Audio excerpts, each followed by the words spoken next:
Yogyakarta. Selamat pagi, Mbak Dede. Pagi. Selamat datang untuk kunjungan di Keraton Yogyakarta. Saya sebagai pemandu untuk menerangkan keadaan di dalam keraton. Nama saya Yuli. Ya. Untuk Keraton Jogja, ini sudah berusia sekitar 260 tahun lebih, ya, karena dibangun pada tahun 1756 oleh Sri Sultan yang pertama, ya, dan sekarang ini sudah beliau Sultan yang ke-10, ya. Untuk bangunan itu ada 4 bagian sebetulnya, tetapi yang kita perlihatkan hanya bagian 3 dan yang keempat, karena sebelumnya yang pertama dekat alun-alun namanya Pagelaran dan Sitinggil, itu baru kita renovasi, ya. Jadi kita belum boleh masuk. Lalu yang kedua tempat pendaftaran tadi pertama kali kumpul, ya. Yang kedua nama halaman Kemandungan Utara, sering kita sebut halaman kebun karena di situ ada pohon yang besar namanya pohon kebun, ya. Dan kita sekarang sudah memasuki bagian 3, ini namanya halaman Sri Manganti, ya. Di Sri Manganti ini ada 2 bangunan. Yang kanan itu namanya Bangsal Sri Manganti, kita gunakan untuk acara kesenian, ya. Hari ini pertunjukan wayang kulit, ya. Nanti hari lain itu ada pertunjukan tarian, ada juga untuk latihan tarian, ada karawitan, ada juga mocopat, ya. Nah, lalu bangunan depan kita ini namanya Bangsal Trajumas, kita gunakan untuk menyimpan adanya gamelan yang khusus dipakai untuk acara sekaten, seperti depan kita. Nama Kiai Guntur Madu, ini asal dari Kerajaan Demak, usia sekitar 500 tahun. Ya. Lalu yang kedua sebelah kiri, nama Kiai Nada Wilada, itu dari Yogyakarta, usia 200 tahun. Memang selisih usia, ya, tetapi masih sama-sama kita berikan dalam rangka acara sekaten. Sekaten itu memperingati hari lahir Nabi Muhammad. Jadi setiap bulan Maulud, kedua kelompok gamelan kita bawa ke masjid, nanti dibunyikan selama 1 minggu. Mim 1 hari Jumat tidak kita bunyikan. Hari ini kita akan menjelajahi salah satu ikon budaya dan sejarah yang paling terkenal di Indonesia, yaitu Keraton Yogyakarta.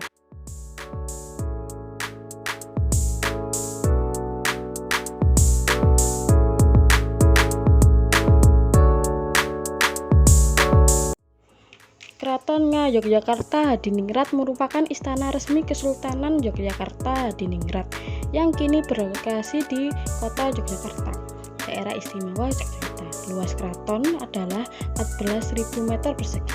Di dalamnya terdapat banyak bangunan-bangunan yang digunakan sebagai tempat tinggal sultan dan keluarganya serta abdi dalam keraton.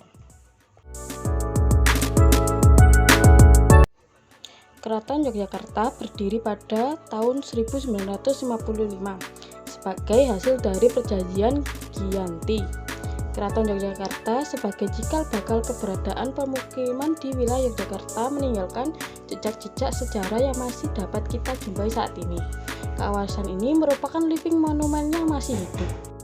Keraton sebagai kompleks kegiatan budaya dan tempat tinggal Sri Sultan Hamengkubuwono dan keluarganya tidak semua terbuka untuk umum. Arsitektur keraton dirancang oleh Sri Sultan Hamengkubuwono I sekaligus pendiri Kesultanan Yogyakarta Hadiningrat. Bangunan pokok dan desain dasar tata ruang dari keraton diselesaikan antara tahun 1755 sampai 1756. Keraton Yogyakarta terdiri dari 3 bagian, yaitu kompleks depan keraton, kompleks inti keraton, dan kompleks belakang keraton. Kompleks depan keraton terdiri dari geladak pagurukan atau gerbang utama, alun-alun ler, dan masjid gede. Kawasan kompleks inti di Keraton Yogyakarta tersusun dari 7 rangkaian pelataran, mulai dari alun-alun utara hingga alun-alun selatan, yaitu Pagelaran dan Sitinggil Lor, Kamandungan Lor,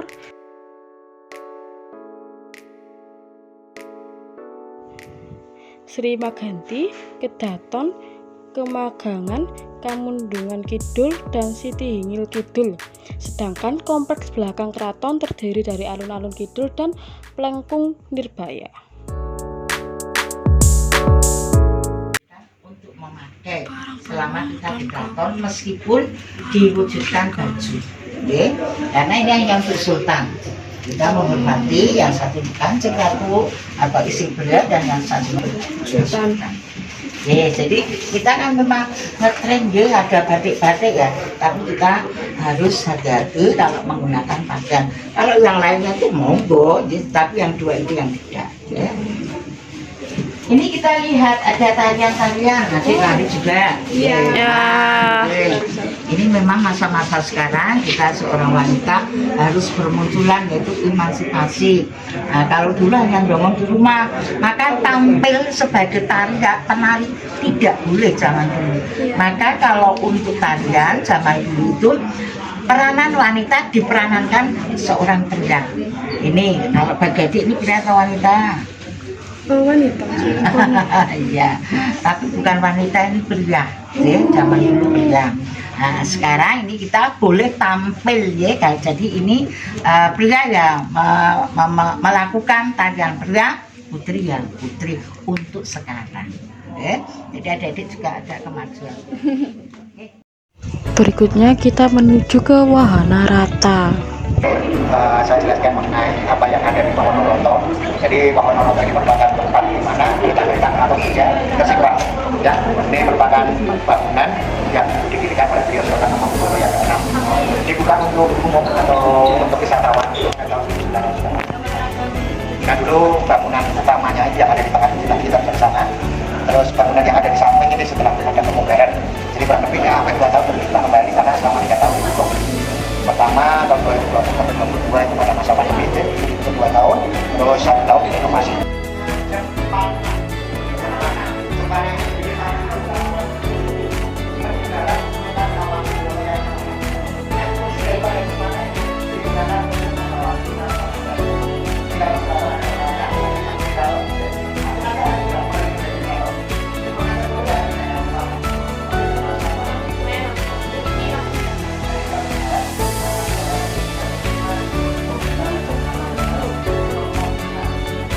Ada beberapa kereta nih Mbak Mas yang sampai sekarang masih digunakan. Ini ada kereta namanya Kus yang pertama ini. Kereta Kus ini dibikin pada tahun 1870. Apabila digunakan ditarik oleh bisa 2 ekor kuda maupun bisa 4 ekor kuda. Nah, kereta ini digunakan untuk menghadiri suatu persidangan. Semua kacanya terbuat dari kereta. Di sampingnya ini ada dua kereta yang memanggil nama kiai. Nah, kenapa kereta ini diberi nama kiai? Karena pada zaman dulu apabila keraton itu di dalam keraton atau orang yang biasa pada tahun 1890. Nah, ini semua kacanya masih kristal, orisinal kristal, dan itu masih kaca yang ada pada pintu bisa diturunkan kayak kaca mobil dan motor. Terus penerangannya menggunakan ini. Nah, kan yang di sini ada kereta kecil. Ini kereta kecil ini ciptaan Sultan Hamengkubuwono yang ke-8, dibikin tahun 1925, digunakan untuk bersiap atau untuk jalan-jalan. Nah, kereta ini dibikin tempat duduk kusirnya tidak di depan tapi di belakang. Ini tidak dipakai lagi karena terlalu beliau kalau bersiap tidak masalah. Nah, yang memakai nama Rendover ya, Rendover itu kereta. Karena kereta ini digunakannya pabrik supaya tenang berada. Yang kereta yang ada di sini ini yang digunakan untuk para pangeran. Apabila digunakan, karena pangeran kalau untuk pangeran masih satu nama. Kita kalau digunakan keretanya ataunya besar, ini sudah Rendover digunakannya tahun 1890. Tapi perbedaannya yang kereta pecah hijau, ini suspensinya ada 2. Suspensi bawah untuk menumpang keseluruhan, kalau suspensi yang atas untuk menumpang tempat duduk. Jadi kalau digunakan lebih lembut. Kalau sekarang ya bersih. Nah, kereta yang berwarna kuning ini namanya Kiai Notopuro. Dibikin tahun 1870, digunakan untuk pangeran yang memimpin upacara. Dalam setiap ada acara upacara, ada kirap, nanti kereta ini paling depan sendiri. Ditarik oleh 6 ekor kuda dan akan diisi 4 pangeran yang ditutup untuk memimpin. Ini masih digunakan, terakhir dikeluarkan tahun 2013. Ini belum kereta utama, sekarang menuju ke Kiai Roto Praloyo. Tahu artinya Roto Praloyo? Roto itu kereta, Praloyo itu jenazah. Ini ciptaan beliau Sultan Hamengkubuwono ke-8, dibikin tahun 1938. Apabila digunakan ditarik oleh 8 ekor kuda, dipakai 2 kali. Pertama tahun 1939 waktu pemakaman Sultan yang ke-8 yang mencipta. Terus yang kedua tahun 1989, tahun 1988 pada waktu pemakaman beliau Sultan Hamengkubuwono ke-9. Makamnya namanya Imogiri, dari sini jaraknya 17 kilo. Iya, memang daerah Kebanten, tapi nanti naik di atas bukit, di kereta. Terus, kereta yang berwarna kuning juga ini namanya kereta yang dibikin tahun 1990 dan dibikin di pabrik Herman Den Haag. Nah, kereta ini digunakan untuk membawa kirap pengantin. Maka kalau digunakan ditarik oleh pengantin pemuda. Banyak masih di sini, Mbak. Itu karena tapi kalau tidak bisa. Oh. Kak video plus Mbak. Terus siapa? Wah, lagi videoku. Nah, ini merupakan kereta yang digunakan yang dibikin di Belanda tahun 1950. Ini kan digunakan ditarik oleh pengantin pemuda. Catnya masih orisinil, kacanya kristal. Interiornya juga masih asli, mahkotannya itu dari emas. Ini interiornya masih asli, kacanya dalam kacanya standar. Paling merupakan kusirnya.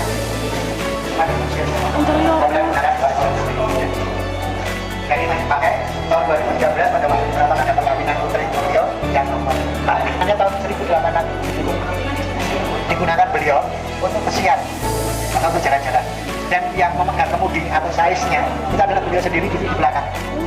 Nah, depannya ini untuk putra putrinya. Ini kalau dipakai penutup belakang itu bisa dibuat ke atas. Lagi karena kali sudah meninggalkan beliau Sultan Hamengkubuwono yang keempat, ini juga digunakan beliau untuk pesiar. Sedangkan yang ada di dalam 850 yang diberi nama Kiai Harsunaba. Nah, kereta Kiai Harsunaba ini dipakai beliau khusus untuk menjemput tamu kerajaan. Warna kuning tadi ini diberi nama Kiai Setayu yang dibikin tahun 1900. Ini karya Sultan yang ke-8. Karena Sultan yang ke-8 itu merupakan seorang arsitek lulusan dari Belanda yang paling banyak. Betul. Ini hasil karya beliau yang digunakan beliau pertama untuk melihat pacuan kuda, yang kedua untuk yang dibedakan itu ditarik oleh mata. Nah, ini kristal itu kan tidak bisa diukir Ya. tapi Sultan yang ke-8 bisa mendapatkan alat yang bisa untuk mengukir kristal. Ini juga bukan tempelan, boleh dipakai tempelan. Kita ingin menyatakan bahwa itu bukan bisa dan gambar tempel. Nah, kalau lebih cermat lagi, gambar sebelah kanan dengan yang sebelah kiri ada perbedaan. Ini adalah Lando Pengabdian ini, karena kita namanya. Nah, Lando Pengabdian ini digunakan untuk membawa besan sultan. Oh, Besan sultan kan dari dua. Ini bikin aja dibahas dengan sultan. Nah, ini 20 pada masa pandemi. Ternyata mau mengabadikan atau membuat dokumen pada waktu upacara jamasan atau penyisian kereta Indonesia. Nah, pada tahun itu ternyata menunjuk kereta yang dipakai beliau Pangeran Diponegoro. Yes. Kalau mau melihat patung putrinya ini patungnya. Kalau di zoom seperti ini. Patung putri. Apa? Hanya di bawah Noloto. Mungkin dalam saya menjelaskan ada kesalahan, kurang berkenan. Mohon maaf. Oke. Terima kasih Pak. Sehat selalu, sukses dalam belajar. Amin. Kita sudah sampai di Ramayana Ballet.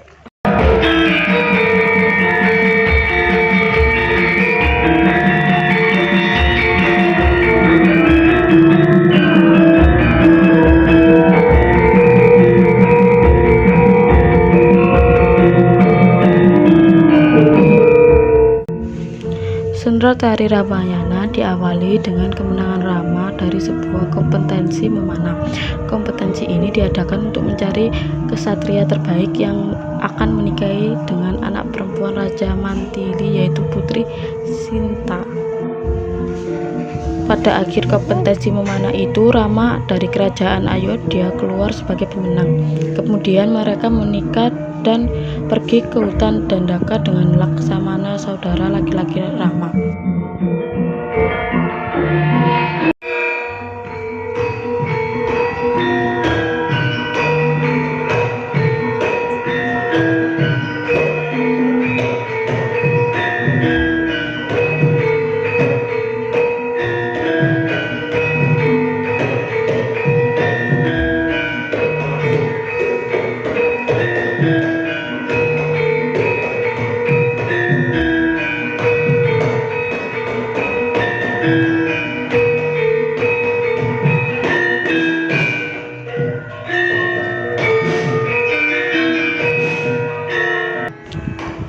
Kemudian cerita ini diakhiri dengan kematian Rahwana oleh panah milik Rahma.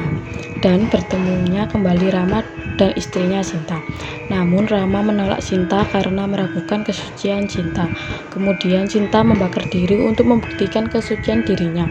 Sinta terselamatkan dari api dan hal tersebut membuktikan bahwa Sinta masih suci. Akhirnya Rama dan Sinta bersatu kembali.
Setiap karakter dalam cerita ini diperankan dengan penuh penghayatan, dengan penari yang mengenakan kostum tradisional yang berwarna cerah, mencerminkan identitas budaya Jawa yang kental.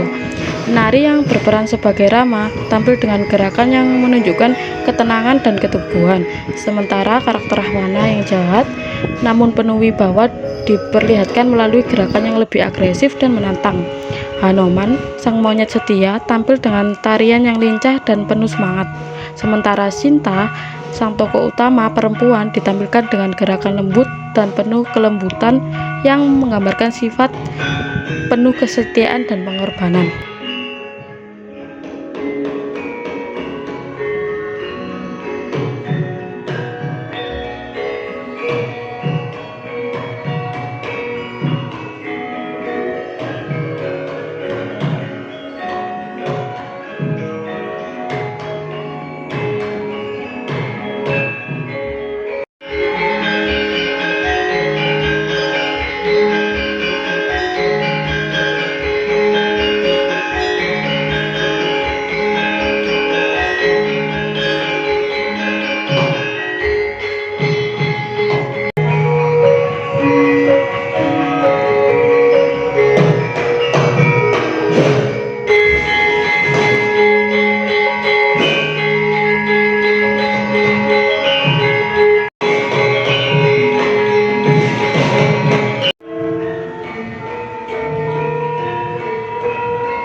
Pertunjukan ini tidak hanya mengandalkan tarian, tetapi juga musik gamelan yang sangat kaya dan penuh makna.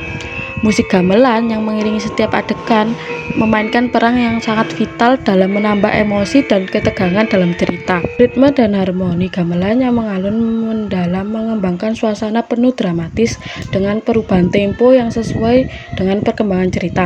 Misalnya saat adegan pertempuran antara Rama dan Rahwana, musik gamelan akan dipenuhi dengan ritme cepat dan keras yang meningkatkan ketegangan. Sementara adegan yang lebih tenang dan reflektif disertai dengan musik yang lebih lembut dan melodius.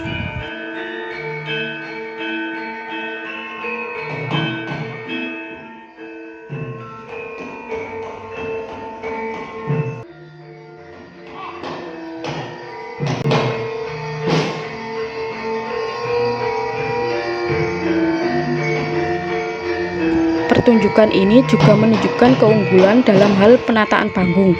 Meskipun berada di dalam ruangan tertutup, penggunaan cahaya yang cermat membuat seluruh suasana menjadi hidup dan lebih bermakna. Cahaya yang menyinari penari serta perubahan warna lampu sesuai dengan alur cerita memberi sentuhan artistik yang memperkaya pengalaman penonton. Pencahayaan ini seakan-akan menghidupkan setiap karakter, membuat penonton terlalu dalam ceritanya.